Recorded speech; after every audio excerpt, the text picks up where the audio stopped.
ಸಚೇತನ ಕಾರ್ಯಕ್ರಮದ ಹೆಸರು ಕರ್ನಾಟಕದ ವಿವಿಧ ಭಾಷೆಗಳು. ಕರ್ನಾಟಕದ ವಿವಿಧ ಭಾಷೆಗಳ ಪರಿಚಯವನ್ನು ನಮ್ಮ 7ನೇ ವರ್ಗದ ವಿದ್ಯಾರ್ಥಿನಿಯರು ಪರಿಚಯ ಮಾಡಿಕೊಡಲಿದ್ದಾರೆ. ಇಂದಿನ ಸಚೇತನ ಕಾರ್ಯಕ್ರಮದ ವಿಷಯ ಕರ್ನಾಟಕದ ವಿವಿಧ ಭಾಷೆಗಳು.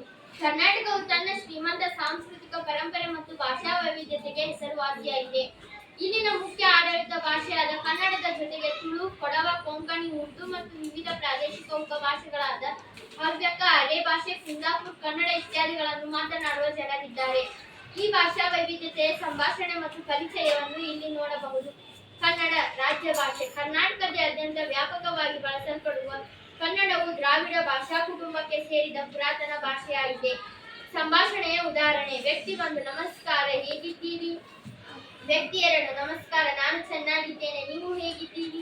ತುಳು. ಕರಾವಳಿ ಕರ್ನಾಟಕದ ದಕ್ಷಿಣ ಕನ್ನಡ ಮತ್ತು ಉಡುಪಿ ಪ್ರಮುಖ ಭಾಷೆಯಾದ ತುಳು ತನ್ನದೇ ಆದ ವಿಶಿಷ್ಟ ಲಿಪಿ ಮತ್ತು ಶ್ರೀಮಂತ ಸಾಹಿತ್ಯವನ್ನು ಹೊಂದಿದೆ.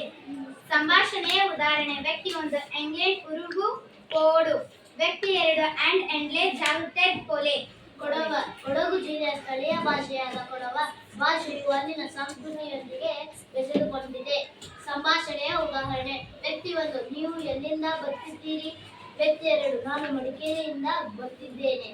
ಕೊಂಕಣಿ. ಕರಾವಳಿ ಪ್ರದೇಶ ಮತ್ತು ಉತ್ತರ ಕರ್ನಾಟಕದ ಕೆಲವು ಭಾಗಗಳಲ್ಲಿ ಕೊಂಕಣಿ ಭಾಷೆಯನ್ನು ಮಾತನಾಡಲಾಗುತ್ತದೆ. ಇದು ಗೋವಾ ಮತ್ತು ಕರ್ನಾಟಕದಲ್ಲಿ ಜನಪ್ರಿಯವಾಗಿದೆ. ಸಂಭಾಷಣೆಯ ಉದಾಹರಣೆ: तुमचे नाव गीते. ವ್ಯಕ್ತಿ 2 ಮಾಕಾ ನಿಮ್ಮ ಹೆಸರು ಮುಹಮ್ಮದ್. ಉರ್ದು. ಕರ್ನಾಟಕದಾದ್ಯಂತ ವಿಶೇಷವಾಗಿ ಮುಸ್ಲಿಂ ಸಮುದಾಯದವರಲ್ಲಿ ಹಾಗೂ ಉತ್ತರ ಕರ್ನಾಟಕದ ಬೀದರ್, ಗುಲ್ಬರ್ಗ ಮುಂತಾದ ಜಿಲ್ಲೆಗಳಲ್ಲಿ ಉರ್ದು ಭಾಷೆಯನ್ನು ಹೆಚ್ಚಾಗಿ ಬಳಸಲಾಗುತ್ತದೆ.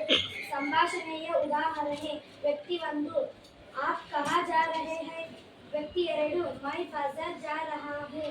ಪ್ರಾದೇಶಿಕ ಉಪಭಾಷೆಗಳು. ಹವ್ಯ ಕನ್ನಡ, ಉತ್ತರ ಕನ್ನಡ, ದಕ್ಷಿಣ ಕನ್ನಡ ಮತ್ತು ಶಿವಮೊಗ್ಗದ ಕೆಲವು ಭಾಗಗಳಲ್ಲಿ ಹವ್ಯಕರು ಮಾತನಾಡುತ್ತಾರೆ.